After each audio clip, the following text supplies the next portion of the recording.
नवरात्रीच्या तुम्हाला सगळ्यांना खूप खूप शुभेच्छा। अश्विन महिन्यात येणाऱ्या नवरात्रीला शारदीय नवरात्र म्हणतात। नवरात्र म्हणजेच घटस्थापना आणि या दिवशी नवदुर्गेची पूजा केली जाते। नवदुर्गेच्या 9 रूपांची पूजा केली जाते आणि नवरात्र साजरी होते। आणि या सगळ्याबरोबर एक ट्रेंड खूप प्रसिद्ध आहे, तो म्हणजे नवरात्रीमध्ये 9 रंगांचे कपडे परिधान करण्याचा।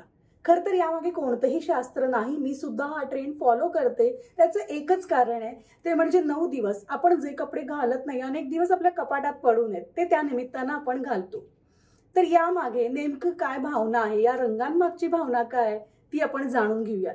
15 ऑक्टोबर रविवार, नारंगी रंग, केशरी रंग। खर तर केशरी रंग हा रंग एक प्रतीक मानला जातो सकारात्मक ऊर्जेचा। त्याचबरोबर 16 ऑक्टोबर सोमवार, पांढरा रंग शुद्धता, साधेपणा दर्शवतो। शिवाय पांढरा रंग हा शांततेची आणि एक सुरक्षिततेची भावना आपल्याला देत असतो। त्यानंतर आहे मंगळवार 17 ऑक्टोबर, लाल रंग अर्थात उत्साहाचा रंग आहेच, शिवाय प्रेमाचं प्रतीक आहे। 18 ऑक्टोबर गडद निळा रंग, तर हा रंग सुख समृद्धी, शांतता दर्शवतो। 19 ऑक्टोबर पिवळा रंग हा ऊर्जा देणारा आहे, त्याचबरोबर उबदारपणाचं प्रतीक आहे। या रंगाचे कपडे परिधान केले की आपल्याला आपणहूनच खूप छान वाटतं। 20 ऑक्टोबर शुक्रवार येतो हिरवा रंग, तर हिरवा रंग हे निसर्गाचं प्रतीक आहे।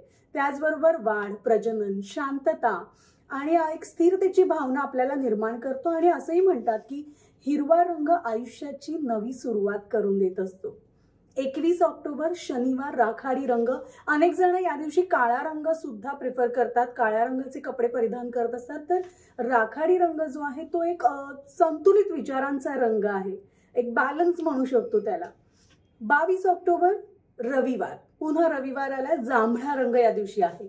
तर जांभळा रंग हा भव्यता, राजेशाही दर्शवतो। आता आपण जसं मी मगाशी म्हटलं की यामध्ये कोणतेही शास्त्र नाही, खरंच नाही, कारण मागच्या सोमवारी पांढरा रंग होता आणि या सोमवारी आलाय तो आहे, मागच्या सोमवारचा पांढरा रंग होता, या सोमवारचा आलाय मोरपंखी रंग म्हणजे 23 ऑक्टोबर।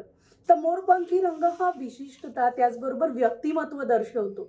निळ्या आणि हिरव्या रंगाचं जर मिश्रण केलं ना, तर दोन्ही रंगांच्या गुणांचा म्हणजेच समृद्धी आणि नाविन्यतेचा एक लाभ जो आहे तो या रंगातून आपल्याला मिळत असतो। तर हे झाले 9 दिवसांचे नवे रंग आणि त्या मागची ही भावना। सो नवरात्रीच्या पुन्हा एकदा खूप खूप शुभेच्छा।